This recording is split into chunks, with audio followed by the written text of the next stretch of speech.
Ayan, hello po mga kalingap, kumusta? I hope nasa mabuti po kayong kalagayan. Naway patuloy po nating suportahan, syempre, si Kalingap Rob, Kuya Val at ang buong team Kalingap, especially si Bilya Ayop. So, wow, lahat ng gusto ni Rina ay nakukuha na niya. Yes, totoo po yan, sa tulong nga po ng Team Kalingap headed by Kalingap Rob. So, yung sinasabi kong headed, so, siya naman po yung nagtutusto sa lahat ng pangangailangan ni Rina, gamutan, and especially kay Ate Ruda. Dahil tinuturuan niya itong si Rina sa lahat ng bagay.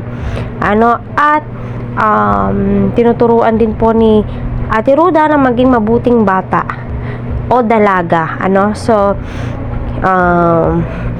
alam po ni Rina kung ano yung tama at mali. At alam po ni Rina yung malinis at hindi. So, maraming salamat kay Ate Ruda. Dito nga po, parang si Ate Ruda na po yung naghubog kay Rina. Kasi alam naman po natin, medyo matagal-tagal na din po si Rina sa poder ni Ate Ruda.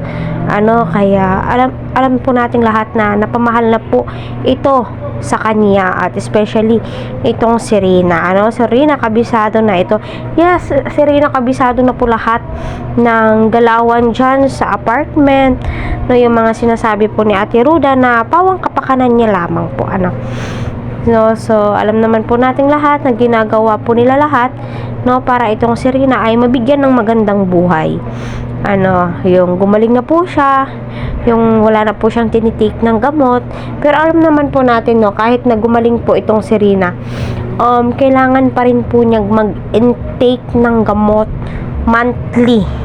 Hindi po pwedeng makaligtaan yan kasi may posibilidad na mag-trigger, may posibilidad na bumalik nga po ito. Kaya naway, i-heal po talaga ng Panginoon kung ano man po yung karamdaman ni Rina, kung ano man po yung mga nararamdaman ni Rina sa kanyang katawan, kasi nakakaawa po talaga itong dalagang ito. At marami ang nagsasabing napakasayang kung hindi pa po siya gumaling totally. At alam naman po natin, kahit na gumaling po si Rina, di naman po siya pababayaan ng Kalingap.